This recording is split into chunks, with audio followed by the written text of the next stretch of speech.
Jemaat yang terkasih di dalam Tuhan kita Yesus Kristus, mari pada saat ini kita datang ke hadapan Tuhan.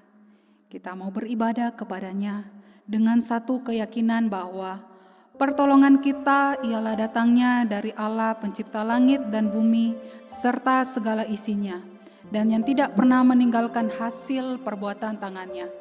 Turunlah kiranya ke atas kita sekalian kasih karunia dan damai sejahtera dari Allah Bapa, Allah Anak dan Allah Roh Kudus menyertai ibadah kita pada hari ini. Amin.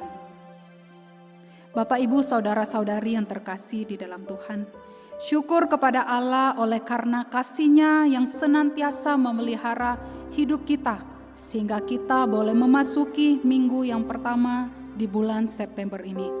Sekalipun kurang lebih sudah 6 bulan atau sudah setengah tahun kita tidak melaksanakan ibadah di gereja, tetapi kita bersyukur sebab Tuhan masih memelihara hidup kita.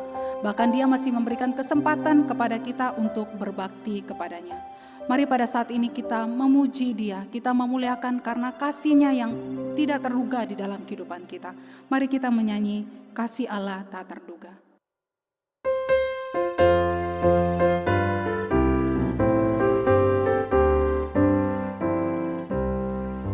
Kasih Allah tak terduga dan tak dapat dituliskan, lebih tinggi dari bintang dan turun dalam dunia.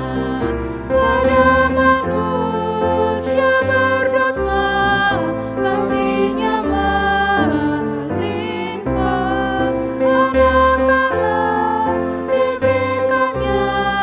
Tebus yang berdosa, kasih Allah tak terduga, betapa besarnya, tetap dinyanyikan mereka dan anak-anaknya yang bercacat. Kau kasihi, Kau sembuhkan dan ampuni.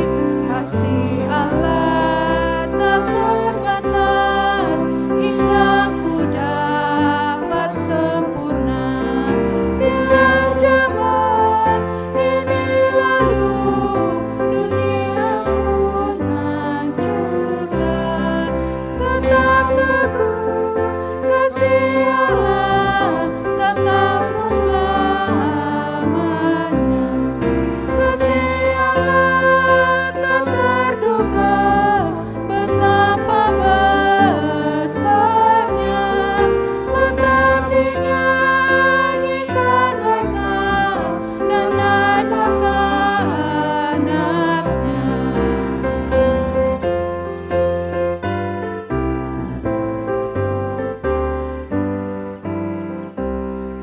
Walaupun tinta selaut, langit pun jadilah kertas, dan tiap batang pun pena, dan tiap orang penulis.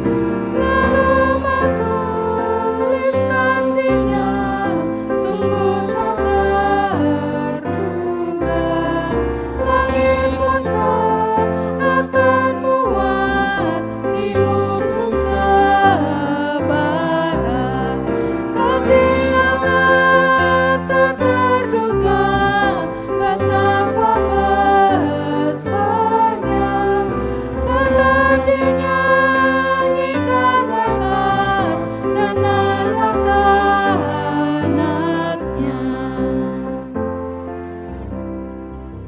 Tetapi aku berkat kasih setiamu yang besar, aku akan masuk ke dalam rumah-Mu, sujud menyembah ke arah bait-Mu yang kudus dengan takut akan Engkau. Demikianlah ayat firman Tuhan yang menjadi introitus bagi ibadah kita pada hari ini. Bapak, Ibu, saudara-saudari yang terkasih di dalam Tuhan kita Yesus Kristus, mari pada saat ini juga kita datang kepada Tuhan. Kita mau merendahkan hati kita di hadapan-Nya. Mari kita memohon kepadanya, kita memohon ampunan atas segala dosa yang kita perbuat di hadapan Tuhan. Entah itu dosa yang kita perbuat secara sengaja ataupun tidak sengaja, yang mungkin saja menyakiti hati Tuhan ataupun menyakiti hati sesama kita. Mari pada saat ini kita datang ke hadapan Tuhan. Kita mau berdoa kepadanya, memohon pengampunan kepadanya. Saya memberikan kesempatan kepada setiap kita untuk berdoa secara pribadi di hadapan Tuhan. Kita memohon ampun kepadanya.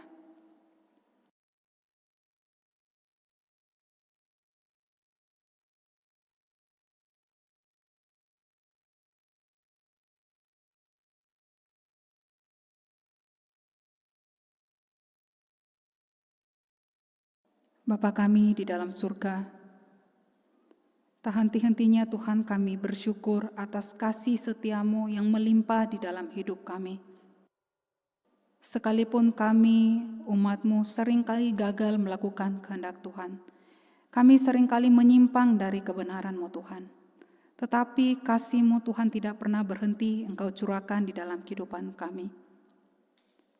Saat ini ya Tuhan kami datang menghadap kehadirat-Mu. Kami menyadari bahwa kami adalah orang-orang yang berdosa, orang-orang yang sering kali menyakiti hati Tuhan. Untuk itu Tuhan kami mohon kepadamu, ampunilah setiap kami, ampunilah segala dosa, segala pelanggaran, segala kesalahan yang kami perbuat di hadapan-Mu, baik itu yang sengaja ataupun tidak sengaja Tuhan. Ampuni kami Tuhan. Ada banyak hal yang kami lakukan di dalam kehidupan kami. Ada banyak dosa juga yang kami lakukan, baik melalui perkataan kami, pikiran kami, maupun tindakan kami Tuhan, yang menyakiti hati-Mu, yang menyakiti hati sesama kami. Tuhan, ampunilah kami. Ini doa dan permohonan kami Tuhan. Hanya di dalam nama Tuhan kami, Yesus Kristus, kami berdoa dan memohon pengampunan-Mu. Amin.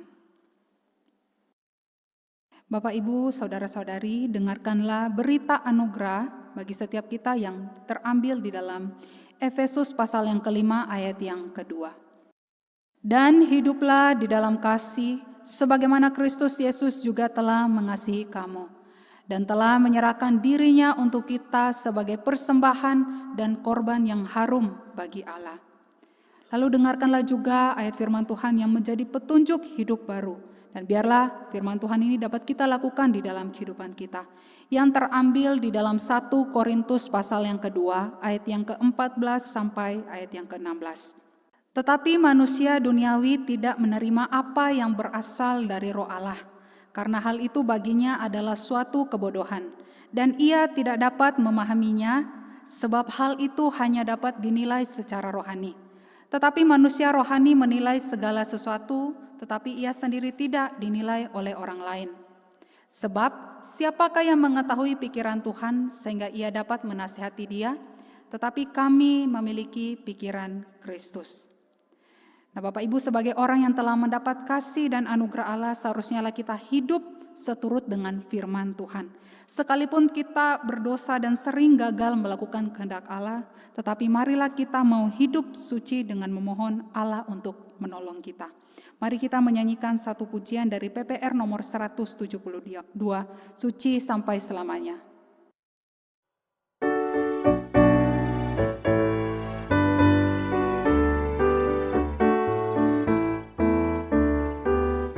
Mari nyanyikan kemenangan, suci sampai selamanya, yang telah disucikan soraklah, suci sampai selamanya, suci sampai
Mari pada saat ini kita sebagai orang yang percaya, kita mengakui iman kita seturut dengan pengakuan iman rasuli.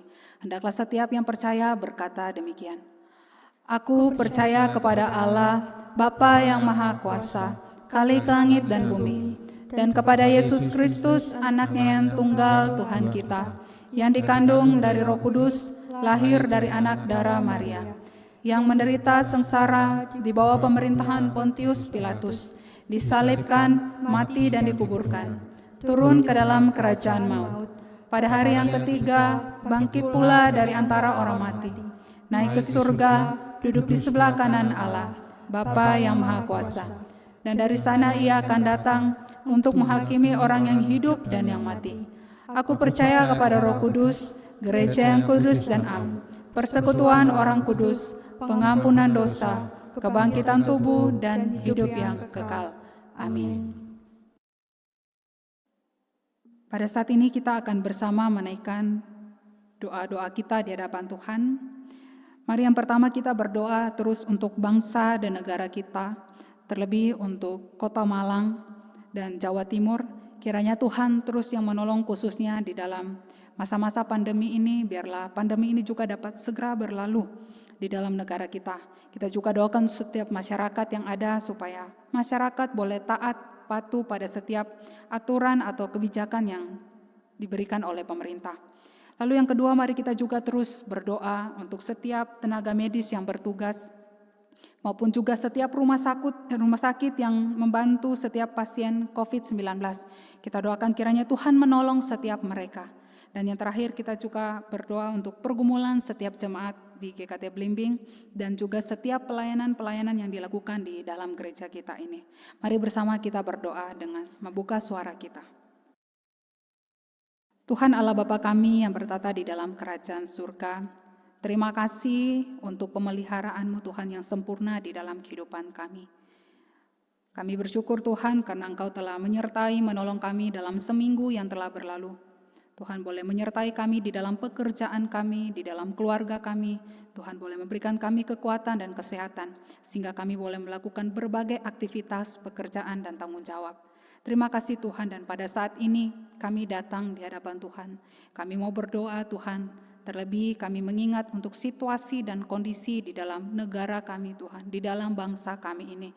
Kami berdoa terlebih khusus untuk Kota Malang, Jawa Timur Tuhan, biarlah Engkau terus menolong Tuhan khususnya di dalam masa-masa pandemi COVID-19 ini yang mungkin menakutkan bagi setiap kami, yang membuat kami khawatir Tuhan. Tetapi kami percaya bahwa Engkau Tuhan tidak pernah tinggal diam, Engkau tetap menolong menyertai setiap kami. Untuk itu Tuhan kami mohon akan kasih pemeliharaan-Mu terus Engkau nyatakan khususnya di dalam negara kami ini, sehingga pandemi ini dapat segera berlalu di dalam negara kami. Kami juga berdoa ya Tuhan bagi setiap para medis, mereka yang telah mempersembahkan hidup mereka, diri mereka Tuhan untuk melayani setiap masyarakat. Untuk setiap rumah sakit juga yang ada kami berdoa, mereka yang merawat, menolong setiap pasien, khususnya juga bagi setiap pasien COVID-19. Kami berdoa biarlah Engkau Tuhan menolong setiap mereka, di dalam mereka menjalankan tugas tanggung jawab mereka. Kiranya Engkau Tuhan berikan mereka kesehatan, berikan mereka penghiburan dan sukacita di tengah-tengah tugas tanggung jawab yang mereka lakukan. Kami juga berdoa bagi setiap keluarga yang harus mereka tinggalkan di rumah. Tuhan kiranya juga menolong, menyertai setiap keluarga mereka. Segala pergumulan yang mereka alami di dalam pelayanan mereka, biar Engkau juga Tuhan yang campur tangan menyertai setiap mereka.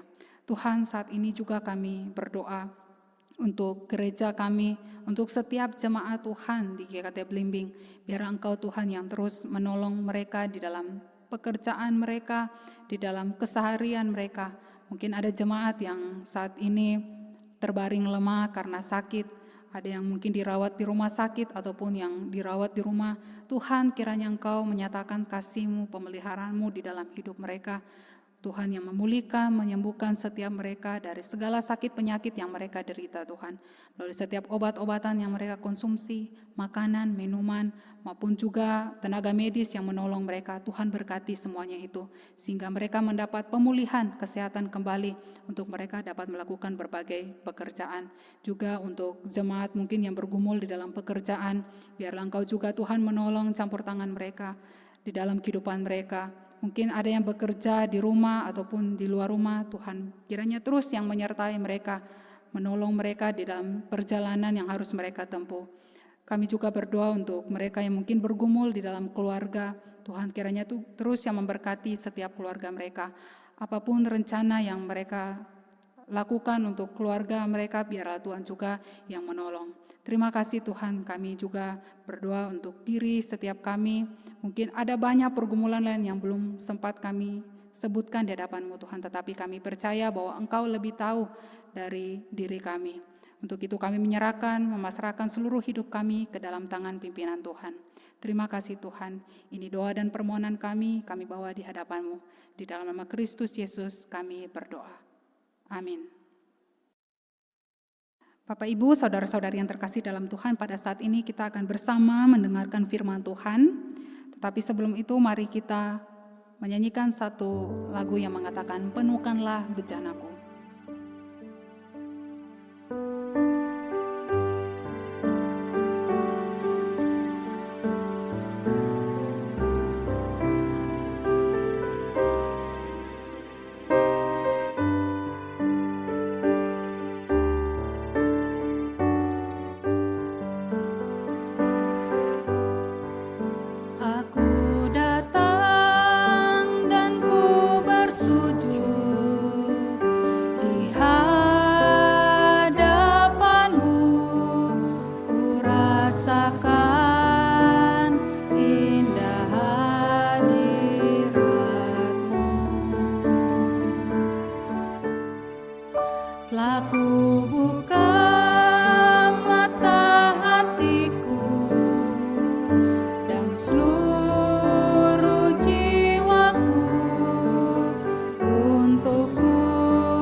Kepada hamba-Nya waktu dan tempat kami persilahkan.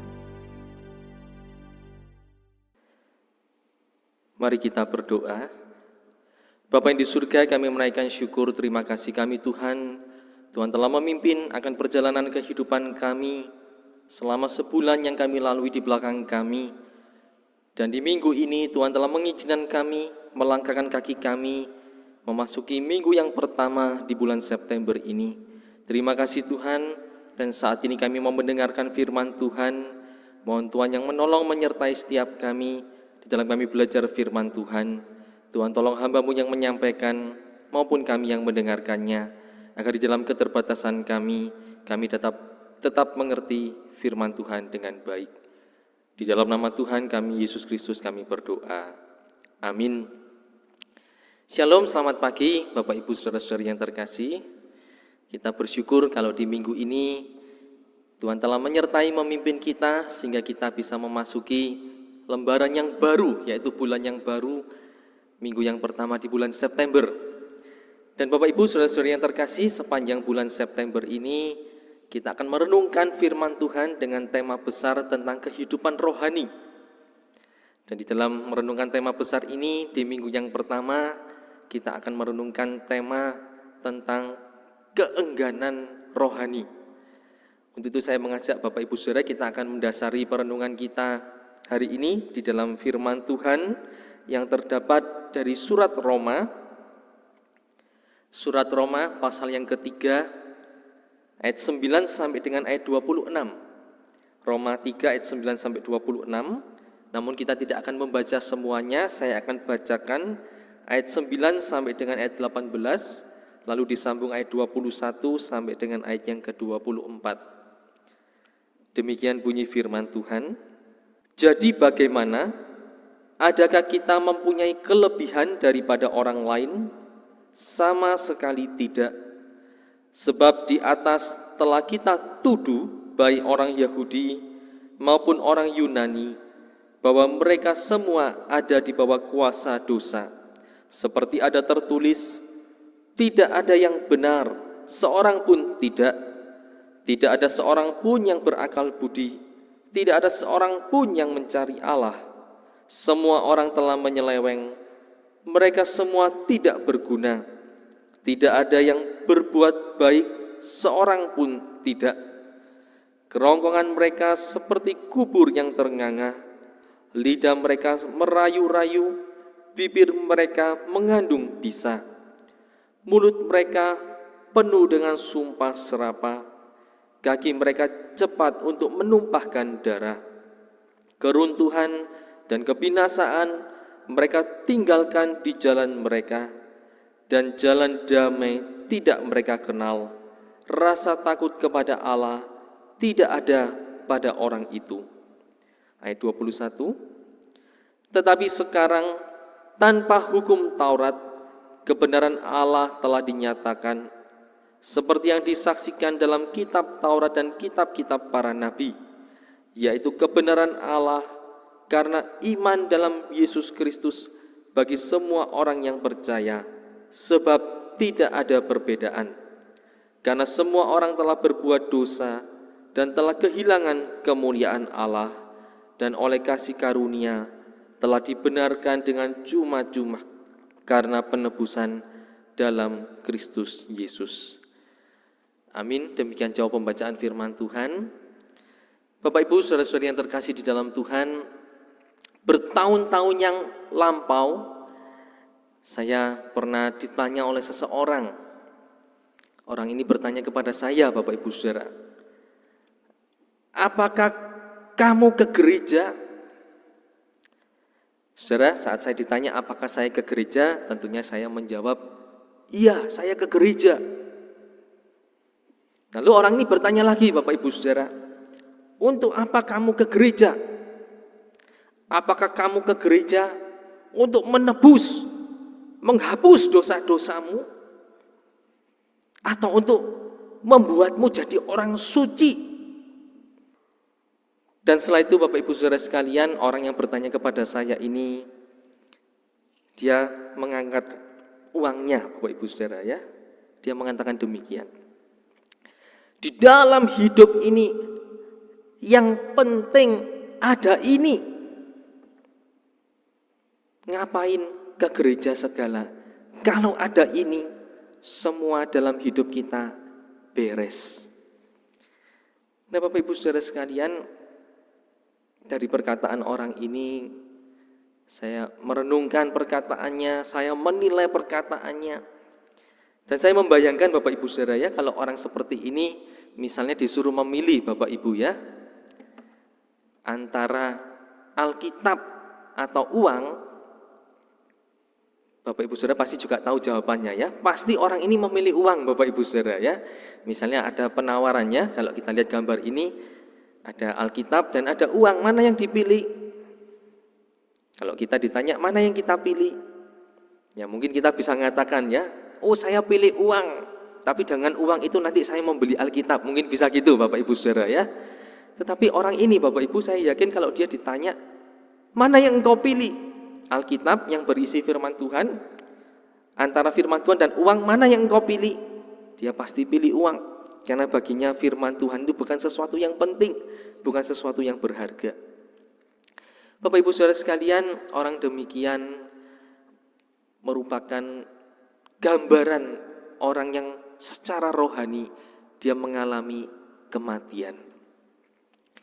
Ciri kematian rohani itu Bapak Ibu Saudara adalah orang yang tidak suka, enggan terhadap hal-hal yang rohani. Baginya hal-hal rohani tidak penting. Hidupnya adalah hidup jasmani saja, dan baginya itu lebih penting daripada mengurus perkara-perkara rohani. Di dalam pembacaan firman Tuhan kita pada minggu ini Bapak Ibu Saudara sekalian, saat kita membaca surat Roma, yaitu surat yang ditulis oleh Rasul Paulus kepada jemaat di Roma. Nah Bapak Ibu sekalian, menarik Bapak Ibu ya, surat Roma ini adalah surat yang terpanjang Bapak Ibu ya, surat tulisan Rasul Paulus yang terpanjang.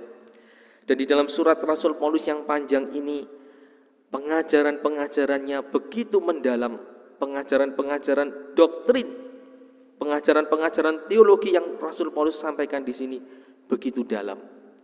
Sehingga walaupun Bapak Ibu, dugaan para ahli, sekalipun surat Roma ini bukan surat Rasul Paulus yang pertama kali ditulis, tetapi di dalam urut-urutan kitab di Perjanjian Baru, surat Paulus kepada jemaat di Roma ditaruh di urutan yang awal Bapak Ibu, di antara surat-suratnya yang lainnya. Jadi setelah keempat Injil, Matius, Markus, Lukas, Yohanes, lalu ada Kisah Para Rasul.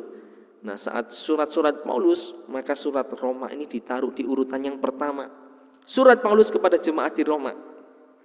Karena di dalam surat Roma ini tadi ada dasar-dasar pengajaran yang penting, yang akan menjadi satu kerangka Bapak Ibu Saudara ya, sehingga di dalam kita membaca firman Tuhan, kita mengerti apa dasar-dasar yang Paulus utarakan di dalam surat-suratnya yang lain.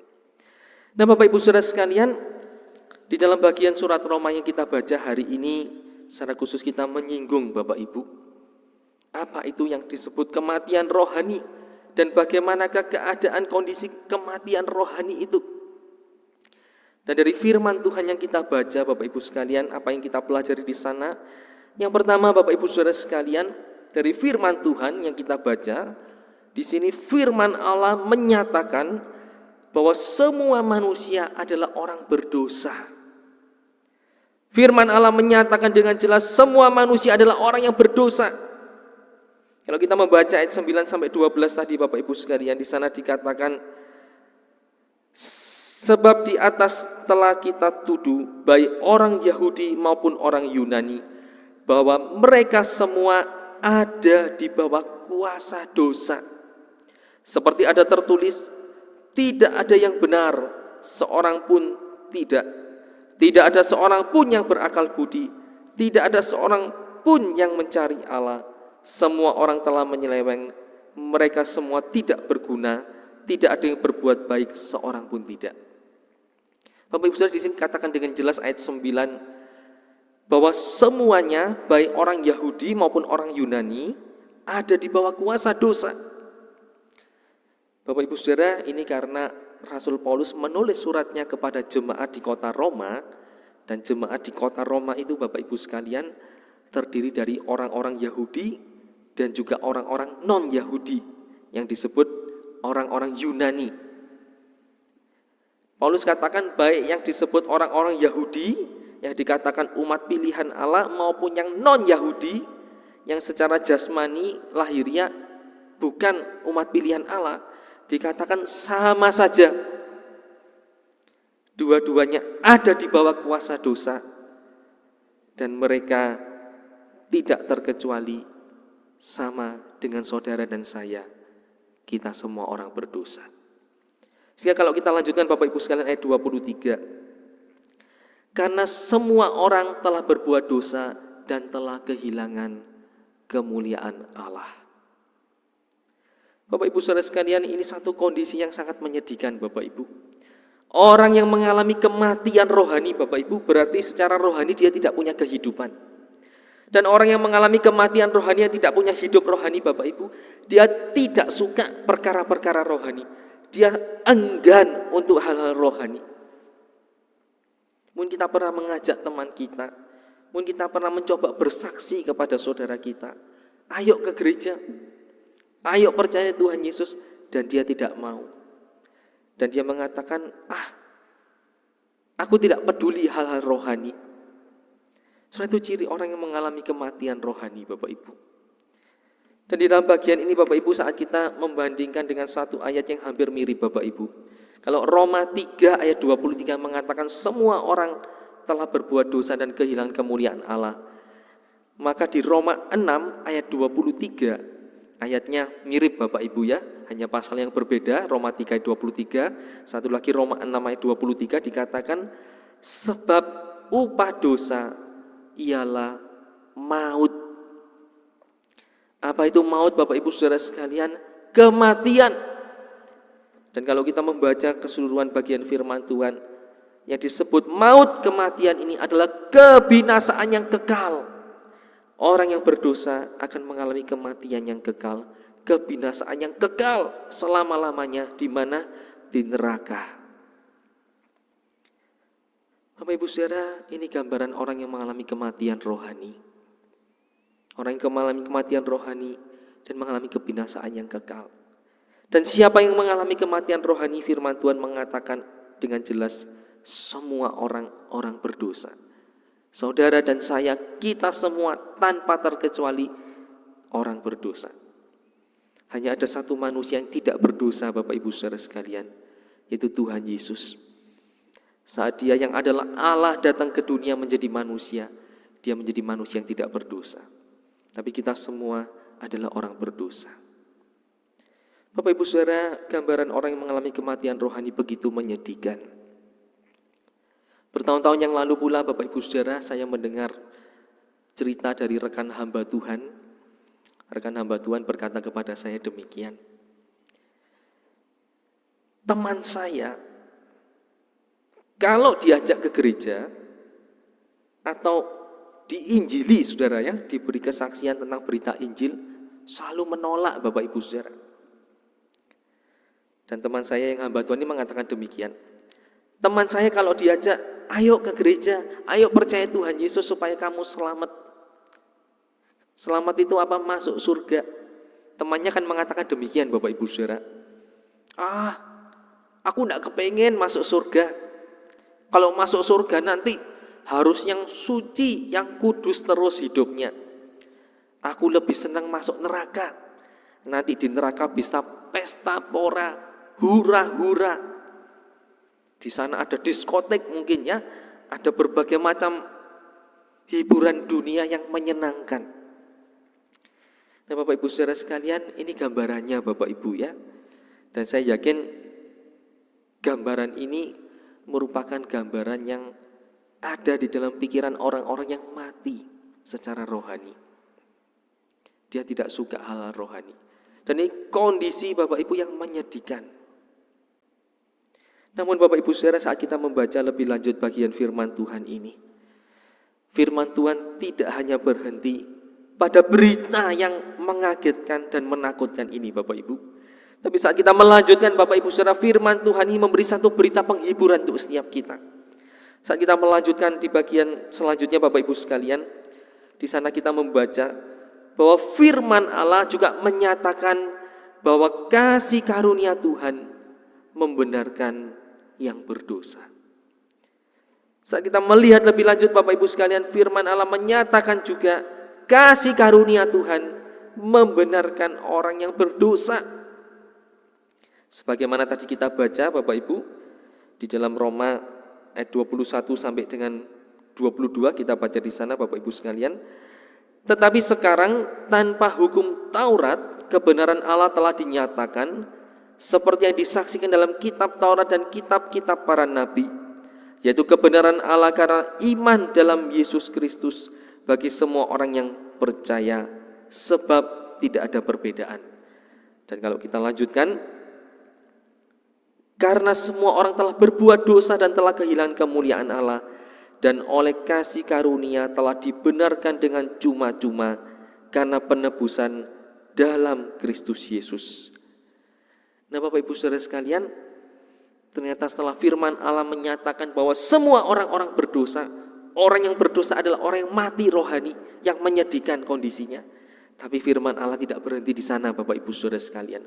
Ada penghiburan yang disampaikan di dalam firman Allah ini, bahwa orang yang mati secara rohani punya pengharapan bahwa di dalam kasih karunia Tuhan ada pengampunan atas dosa-dosa.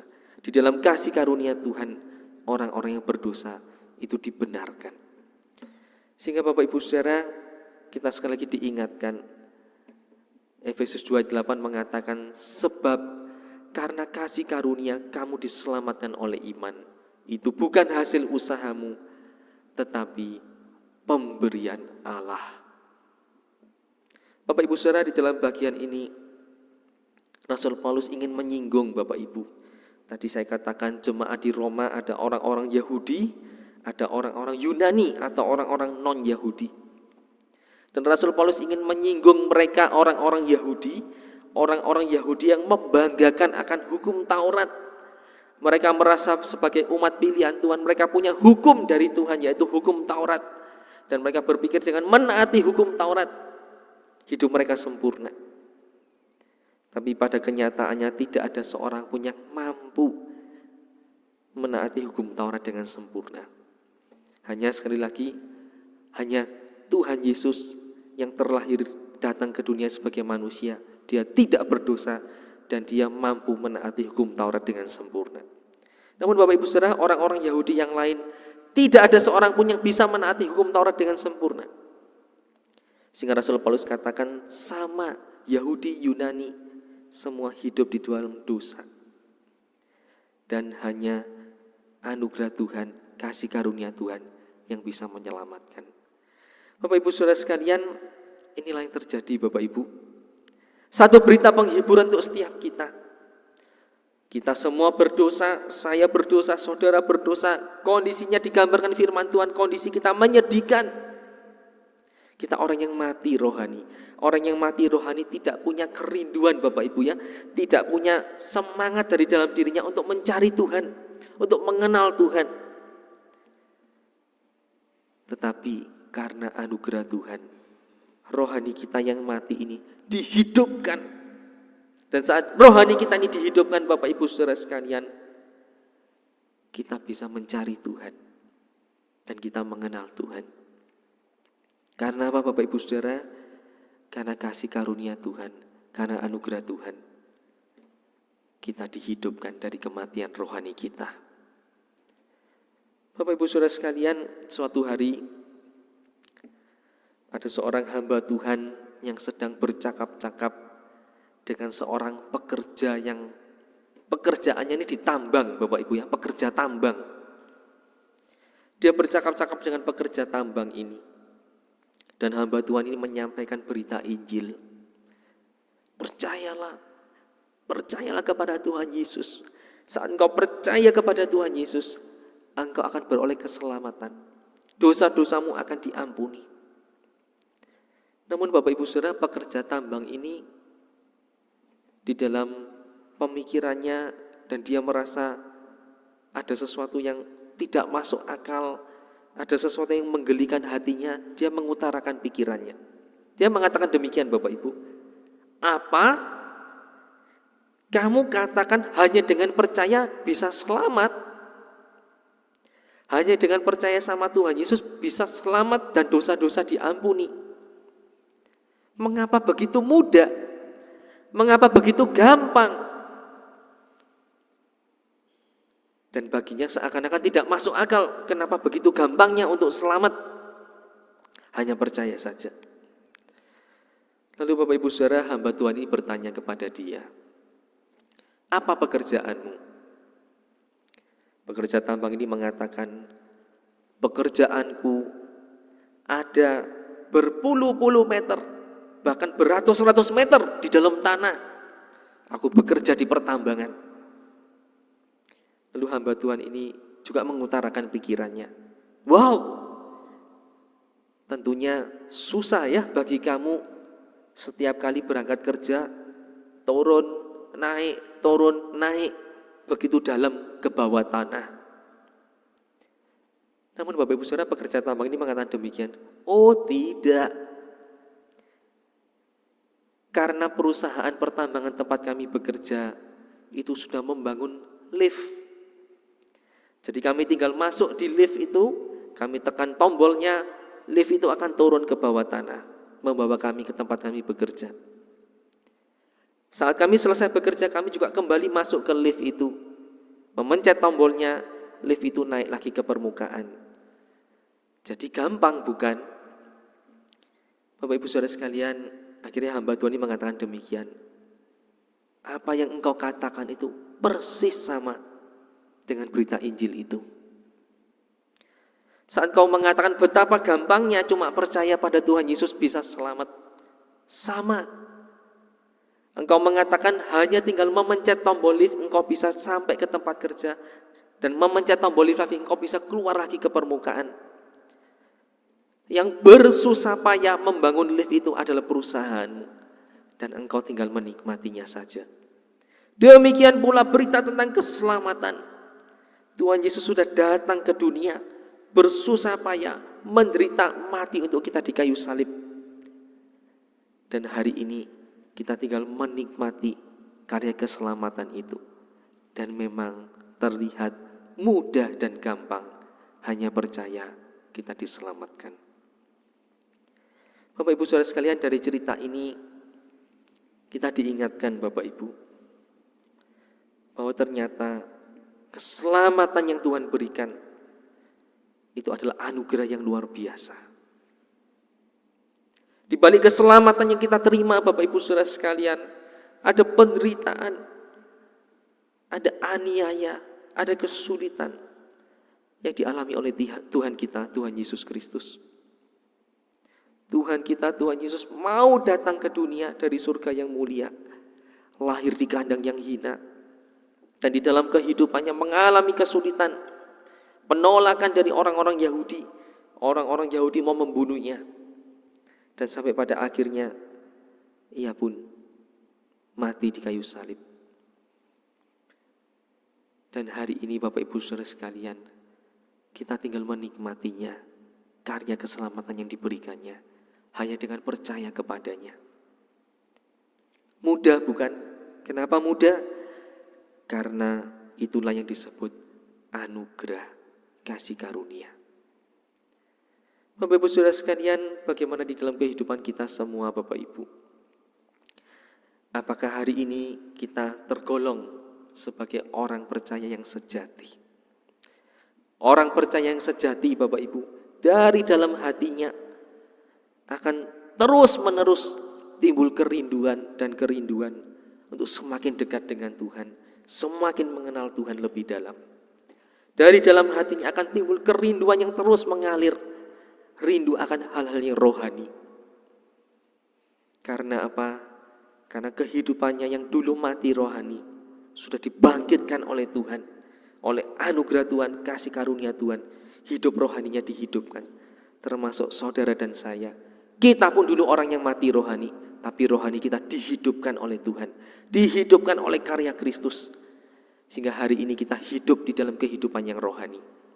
Dan kehidupan kita yang rohani Bapak Ibu Saudara sekalian harusnya membuat kita tiap-tiap hari kita rindu dan rindu untuk semakin dekat dengan Tuhan, dan membuat kita rindu dan rindu akan hal-hal yang rohani yang membuat iman kita semakin bertumbuh. Bapak Ibu Saudara, biar renungan firman Tuhan yang kita renungkan bersama di dalam kesempatan minggu ini mengingatkan kita semua betapa besarnya anugerah Tuhan di dalam hidup kita. Dan sebagai orang percaya yang sejati, Bapak Ibu Saudara, kita mau terus hidup hari lepas hari semakin dekat dengan Tuhan dan semakin memuliakan Tuhan. Biar firman Tuhan menjadi berkat bagi kita semua. Amin. Mari kita berdoa. Terima kasih Tuhan, kesempatan kami merenungkan sebagian firman-Mu. Tuhan tolong Tuhan sertai setiap kami yang sudah mendengar firman-Mu. Kami boleh diingatkan betapa besarnya anugerah Tuhan di dalam hidup kami. Kami yang dahulu adalah orang-orang yang mati secara rohani. Kami adalah orang-orang yang berdosa. Tapi karena kasih karunia Tuhan, karena anugerah Tuhan, kami dihidupkan kembali. Dan hari ini kami punya satu kehidupan yang rohani. Kehidupan yang sudah ditebus dan diselamatkan. Kehidupan yang punya pengharapan akan hidup yang kekal. Karena Tuhan Yesus yang sudah mati untuk kami, menebus dan menyelamatkan kami. Terima kasih Tuhan. Tuhan teguhkan iman rohani setiap kami anak-anak-Mu. Hari lepas hari kami terus mengalami pertumbuhan rohani yang semakin baik dan semakin baik. Di dalam nama Tuhan kami Yesus Kristus kami berdoa. Amin. Jemaat yang terkasih dalam Tuhan, kita bersyukur untuk firman Tuhan yang sudah kita dengarkan. Untuk merespon firman Tuhan, mari kita memberikan persembahan kepada Tuhan sambil kita menyanyi satu pujian yang mengatakan tidak dengan tangan yang hampa.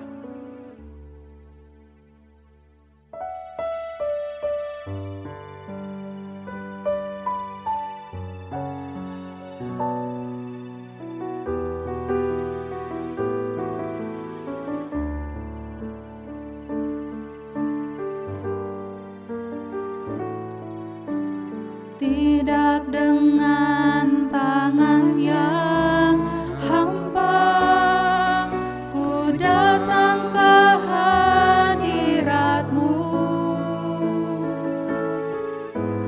menyatakan rasa syukurku atas segala berkat-Mu. Tidak dengan tangan yang hampa, tidak dengan tangan yang hampa, ku sujud menyembah-Mu. Persembahkan seluruh hidup, persembahkan seluruh hidupku di atas mezbah-Mu. Segalanya yang ku miliki, semuanya daripada-Mu kan ku bawa. Persembahanku yang terbaik hanya bagi-Mu. Segalanya yang ku miliki, semuanya daripada-Mu kan ku bawa. Persembahanku yang terbaik hanya bagi-Mu. Kita nyanyikan sekali lagi pujian. Tidak dengan tangan yang hampa, ku sujud menyembah-Mu. Tidak dengan tangan yang hampa, ku sujud menyembah-Mu. Persembahkan seluruh hidupku di atas mezbah-Mu. Segalanya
surga. Sekali lagi kami bersyukur karena kasih-Mu, Engkau melihara kami sampai saat ini, dan Kau telah memberi segala kecukupan kebutuhan kami hari lepas hari. Dan pagi ini Bapa, kami akan mengembalikan sebagian berkat yang diberikan kepada kami untuk pekerjaan Tuhan di tempat ini. Kiranya Tuhan sendiri yang menyucikan, dan berkatilah kehidupan kami pada minggu yang baru. Tuhan, kami serahkan doa ini hanya dalam nama Tuhan Yesus kami berdoa. Amin. Amin. Mari pada saat ini kita akan bersama membaca Katekismus Heidelberg. Kita akan baca minggu yang ke-36 tentang hukum Taurat. Apakah yang diminta dalam firman yang ketiga? Kita tidak boleh menghujat atau menyebut nama Allah dengan sembarangan, dengan cara mengutuk, bersumpah palsu, atau bersumpah padahal tidak perlu, atau turut melakukan dosa yang mengerikan karena tinggal diam. Dengan kata lain, firman itu menuntut kita untuk menggunakan nama Allah yang kudus itu hanya dengan takut dan hormat, agar kita dengan tepat mengakui Dia, berseru kepadanya, dan memuliakan Dia dalam segala kata dan karya kita. Apakah menghujat nama Allah dengan bersumpah atau mengutuk sungguh-sungguh merupakan suatu dosa yang berat, sehingga Allah juga murka terhadap mereka yang tidak melakukan segala sesuatu untuk membantu, mencegah, dan melarang orang yang mengutuk atau bersumpah? Ya, sungguh tidak ada dosa yang lebih besar. Tidak ada dosa yang membuat Allah lebih murka daripada menghujat nama Tuhan. Itulah sebabnya Allah memerintahkan hukuman mati terhadapnya. Kita akan mengakhiri ibadah kita pada hari ini. Mari kita mengembalikan segala pujian, hormat, dan kemuliaan kepada Allah. Berkat akan disampaikan oleh Pendeta Antonius dan kita tutup dengan Amin Song.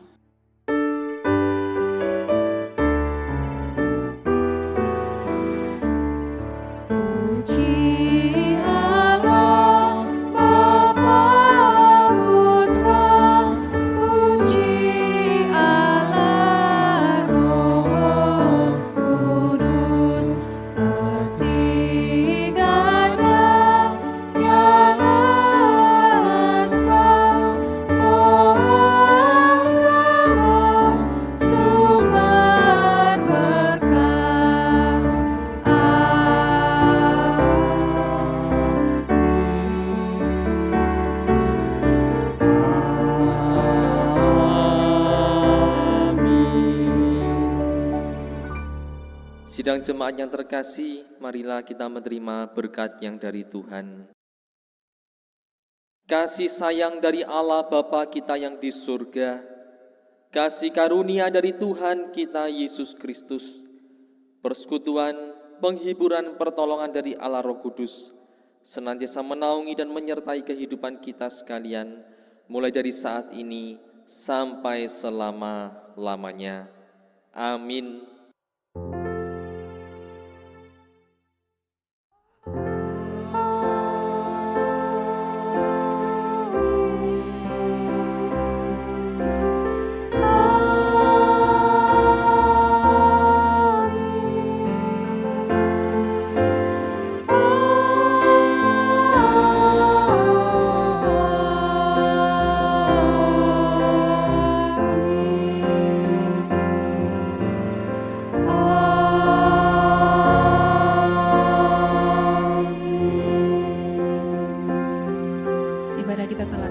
Silakan mengambil waktu teduh. Selamat hari Minggu, Tuhan Yesus memberkati.